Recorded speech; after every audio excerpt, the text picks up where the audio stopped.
750కి పైగా సినిమాలలో నటించి 9 నంది అవార్డులు సాధించి మహోన్నత వ్యక్తి కోట శ్రీనివాసరావు మృతి సినీ నాటక జగత్తుకు తీరని లోటు అని అల్లూరి సీతారామరాజు స్మారక కళావేదిక ప్రధాన కార్యదర్శి పంతన దయానందబాబు పేర్కొన్నారు.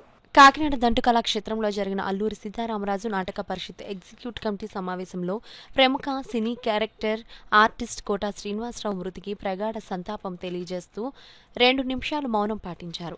ఈ కార్యక్రమంలో గౌరవ అధ్యక్షులు కర్రి బామిరెడ్డి, అధ్యక్షులు కర్రి అచ్యుతరామరెడ్డి, ఉపాధ్యక్షులు ఎస్విఎస్ఎన్ మూర్తి, SV Bapiraju, treasurer Nookaraju, TVSN Reddy, పలువురు సభ్యులు పాల్గొన్నారు. ముందుగా ఈ కార్యక్రమాన్ని ముగించే ముందు సుప్రసిద్ధ క్యారెక్టర్ నటుడు 9 నందులు అందుకున్నటువంటి నటుడు 750 సినిమాలు యాక్ట్ చేసినటువంటి మహానటుడు కోట శ్రీనివాసరావు గారు అందరికీ కూడా తెలుగువాడికి అందరికీ కూడా సుపరిచితులు.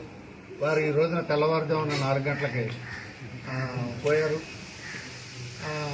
తెలుగు విజ్ఞాన సమితి బెంగళూరు 2003 సంవత్సరంలో మేము దోషేత వహిని నాటిక ఆడినప్పుడు ఆయన బహుమతి ప్రధానోత్సవానికి చీఫ్ గెస్ట్, ఆయన చేతుల మీదుగా మేము ప్రొడక్షన్ షీల్డ్ తీసుకున్నాం.